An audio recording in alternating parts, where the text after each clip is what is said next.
हम लोगों ने गुजरात की गलियों में ऐसे जाके ऐसे सीन्स देखे हैं, लोग पानी को एक एक कतरे को तरस गए थे। उनकी कहानी थी कि जब हम उस घर पे पहुंचे तो वो लोग अपने घर के फर्स्ट फ्लोर पर थे और उन लोगों ने दाल को पानी में भिगोया हुआ था, उसको नरम करके वो लोग खा रहे थे, क्योंकि कुछ खाने को पहुंचा नहीं था उन लोगों तक। एक सिनेरियो में आपको गवर्नमेंट ने भी कोई सपोर्ट किया या कांटेक्ट किया?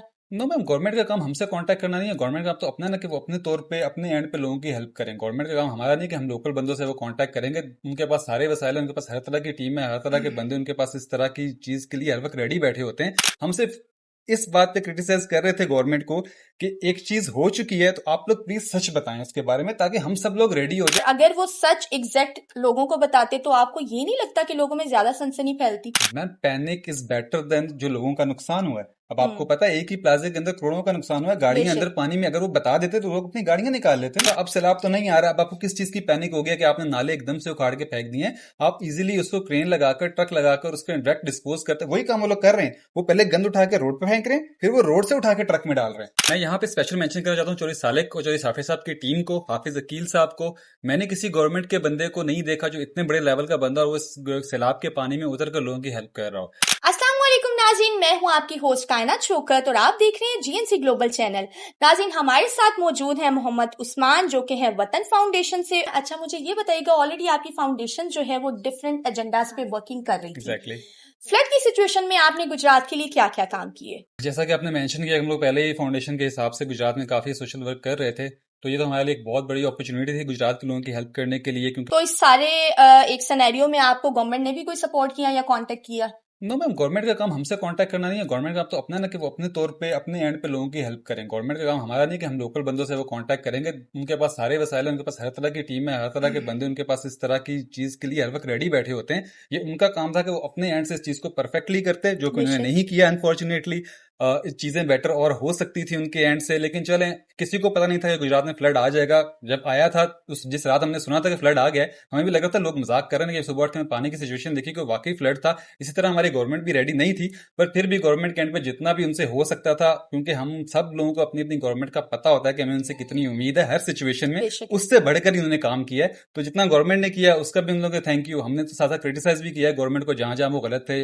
हम सिर्फ इस बात पे क्रिटिसाइज कर रहे थे गवर्नमेंट को कि एक चीज हो चुकी है तो आप लोग प्लीज सच बताएं उसके बारे में, ताकि हम सब लोग रेडी हो जाएं। अगर मैं 2 रुपए की हेल्प कर रहा हूं किसी की, तो मुझे पता हो मुझे 2 की नहीं, मुझे 5 की करनी है। सिचुएशन ज्यादा वर्स है इससे। सॉरी फॉर द इंटरप्शन, आपको नहीं लगता जैसे कि आपने कहा है कि उनको सच बताना चाहिए, और अगर वो सच एग्जैक्ट लोगों को बताते तो आपको ये नहीं लगता कि लोगों में ज्यादा सनसनी फैलती? Ma'am, panic is better than जो लोगों का नुकसान हुआ है। अब आपको पता है एक ही प्लाजा के अंदर करोड़ों का नुकसान हुआ है, गाड़ियां अंदर पानी में, अगर वो बता देते तो लोग अपनी गाड़ियां निकाल लेते ना। पैनिक तो क्रिएट हो जाता, लेकिन पैनिक किसी के नुकसान से तो ज्यादा बड़ी चीज नहीं है ना। बेशक ऐसे भी। अब मेरा नुकसान नहीं हुआ अगर इसकी वजह से, अगर पैनिक उन्होंने बचाया, लेकिन किसी दूसरे का नुकसान तो हुआ ना। वो इस चीज को कन्वे तो कर सकते थे ना कि आप लोग अपनी चीजें बचा लें। जिनकी बेसमेंट में शॉप्स थी वो अपनी चीजें निकाल लेते, बहुत सारी चीजें हो सकती थी। उस पैनिक से बचाने के लिए लोगों को, अपने लोगों का नुकसान करवा दिया, ये तो गलत बात है ना। इस सारी सिचुएशन में सर आपने क्या सीखा मजीद? अभी जो नेक्स्ट जो अभी टाइम आएगा, जो सिचुएशन गुजरात अगर देखा जाए तो पंजाब का बहुत ही अहम एक सिटी है। इवन के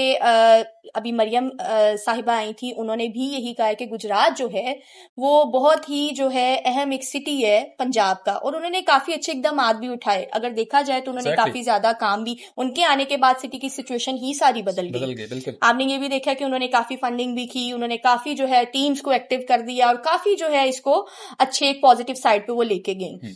तो अब आपको क्या लगता है कि आने वाले टाइम में इन चीजों से कैसे बचा जाए? क्योंकि हमारे यहाँ पर गुजरात में सीवरेज का अच्छा निजाम नहीं था, ये भी एक मेन इशू था कि इतने दिन लग गए। तो आने वाले टाइम में आप क्या एक्सपेक्ट करते हैं कि मजीद इस पे किस तरह से वर्किंग? मैम, आने वाले टाइम में एक छोटी सी एग्जांपल आप लोगों के सामने है कि सैलाब आ गया और इन लोगों में इतनी पैनिक क्रिएट हो चुकी है कि उन्होंने पूरे गुजरात को गंदा कर दिया। हम लोगों से इतनी सी डिमांड है कि जब आप लोग ऑफिस में बैठ के अपने फैसले ले रहे होते हैं तो वो बेटर हो सकते हैं, बजाय इसके कि आप चीजों को एकदम से, एक जो आफत आनी थी गुजरात पे वो आके गुजर चुकी है। आप अच्छे से चीजें प्लान करने के बाद चीजों को बहुत अच्छे से एग्जीक्यूट कर सकते हैं कि गुजरात के लोग भी आपके साथ खड़े हो जाएंगे। अब गवर्नमेंट के साथ कोई बंदा नहीं है, मरीम नवाज साहिबा ने बहुत अच्छे अच्छे काम किए हैं, लेकिन फिर भी जहां पे आपको देखें आपको क्रिटिसाइज्म उनके लिए फेस करना पड़ता है। तो उनके लिए छोटी सी रिक्वेस्ट है कि जब आप कोई चीजें फैसले ले रहे होते हैं तो आप चीजों को ऐसे एग्जीक्यूट करें कि वो चीजें बहुत अच्छे अच्छे से नजर आई होती हुई। अब आपके सामने मिसाल है, जेल रोड जो है, जिन्ना रोड, इन लोगों ने पूरा गंद और कचरे से भर दिया। हालांकि उससे बेटर हो सकता था। अब सैलाब तो नहीं आ रहा, अब आपको किस चीज की पैनिक हो गया कि आपने नाले एकदम से उखाड़ के फेंक दिए। आप इजीली उसको क्रेन लगाकर, ट्रक लगाकर उसको डायरेक्ट डिस्पोज करते, वही काम वो लोग कर रहे हैं। वो पहले गंद उठा के रोड पे फेंक रहे हैं, फिर वो रोड से उठा के ट्रक में डाल रहे हैं। तो इजीली आप सीधा नाले से उठा लो, ट्रक में डालो, उसको डिस्पोज कर दो। एक दिन एक्स्ट्रा लगेगा एक जगह पे काम करने में, लेकिन वो गंद क्रिएट नहीं होगा। तो चीजें आप बेटर प्लानिंग से कर सकते हैं। आप लोग आपने पैनिक अब नहीं करें, जो काम होना था वो हो चुका है। अच्छे से सफाई करें गुजरात शहर की, और गुजरात शहर इंशाल्लाह और बेटर हो जाएगा। इंशाल्लाह उम्मीद करते हैं कि आने वाले टाइम में सिचुएशन जो है वो बेहतर होंगी। जो ऑडियंस आपको हमारे चैनल के थ्रू देख रही है, उनको आप क्या मैसेज देना चाहेंगे, स्पेशली गुजरात की ऑडियंस? उनके लिए मैसेज ये है कि जो गुजरात ने पिछले एक हफ्ते में जो सीन्स देखे हैं ना, शायद हम लोग भी वो ना दिखा सकें जो हमने अपनी आंखों से देखे हैं। क्योंकि जब आपके सामने एक वर्स्ट सिचुएशन आती है ना, उसको रिकॉर्ड नहीं करते हो फिर उसके सामने। हम लोगों ने गुजराती गलियों में ऐसे जाके ऐसे सीन्स देखे हैं, लोग पानी को एक एक कतरे को तरस गए थे, उनके पास सब कुछ था।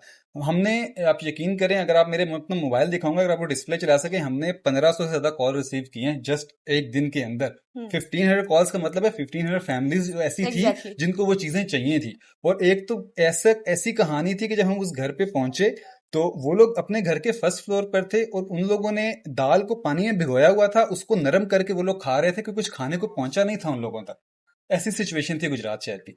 और तो बस आप लोगों से बस यही अपील है कि जब ऐसी कोई सिचुएशन आ जाए तो अपने पड़ोसियों का ख्याल रखें। अब जाहिर है उनके पड़ोसी भी तो होंगे ना। वो यही कह रहे थे कि पड़ोसियों के पास सब कुछ आ रहा था, लोग पहली गली में आके डिस्ट्रीब्यूशन कर रहे थे, पर हमारा घर लास्ट में था, हम तक कोई पहुंचा ही नहीं 2 दिन तक। तो आप लोगों से ये अपील है कि बजाय आप पैसा बनाने, हर चीज आप बनाएं, लेकिन सबसे मेन चीज है आपके ताल्लुकात, आपके रिश्ते, आप उनको खराब नहीं करें। आप लोगों से रिश्ते रखें, क्योंकि जब ऐसे हालात आ जाएंगे तो पैसा आपके काम नहीं आएगा, लोग आपके काम आएंगे। वो लोग जिनके साथ आपने अच्छा किया होगा, आप किसी के साथ भी बुरा नहीं करें, पड़ोसी, रिश्तेदार। और मैं यहाँ पे स्पेशल मेंशन करना चाहता हूँ चौधरी सालेक और चौधरी साफे साहब की टीम को, हाफिज अकील साहब को। मैंने किसी गवर्नमेंट के बंदे को नहीं देखा जो इतने बड़े लेवल का बंदा और वो सैलाब के पानी में उतर कर लोगों की हेल्प कर रहा हो। मैं गवर्नमेंट को बहुत क्रिटिसाइज करता हूँ, लेकिन जो अच्छा काम उन लोगों ने किया है वहां पे अप्रिसिएशन बनती है। और हाफिज अकील साहब की अप्रिसिएशन बहुत बनती है। चौधरी सालेक साहब की टीम ने बहुत अच्छा काम किया है। ये कोई, मैं इसलिए नहीं कर रहा कि मैं गवर्नमेंट के खिलाफ बोलता हूँ, तो मैं उस चीज को कवर अप करने के लिए जो चीज हमने इस चीज में देखी है, मैं बिल्कुल उसको एज इट इज बयान कर रहा हूँ। और साथ साथ डॉक्टर अली मेडिकल कॉम्प्लेक्स, जहां पे हमें जरूरत पड़ी है, जहां पे मेरे पास केस आए हैं मेडिकल के, मैंने उनको रेफर किया है, फिर मैंने उनको काउंटर चेक भी किया है, वो सॉल्व भी हुए हैं। तो ऐसे लोग जिन लोगों ने वाकई में काम किया है, जिन हमें नजर आया, उनकी एप्रिसिएशन बनती है। और मैं उन सब लोगों का बहुत शुक्रिया अदा करना चाहता हूँ जिन लोगों ने गुजरात के लोगों की हेल्प की है। बेशक ऐसे ही है। बाकी बहुत शुक्रिया आपके कीमती वक्त का सर यहाँ आने का, और उम्मीद करती हूँ कि आगे भी आप बता रहे हैं, आपकी टीम है 5 लोगों की, इसी तरह जो आपको देख रहे हैं वो भी आपसे मोटिवेशन जो है ले, और इसी तरह इंडिविजुअली निकलें और अपने सिटी के लिए, बल्कि अपने मुल्क के लिए काम करें। Thank you so much. Thank you very much. मजीद वीडियोस देखने के लिए GNC ग्लोबल के चैनल को सब्सक्राइब कर लें और बेल आइकन को भी प्रेस कर लें।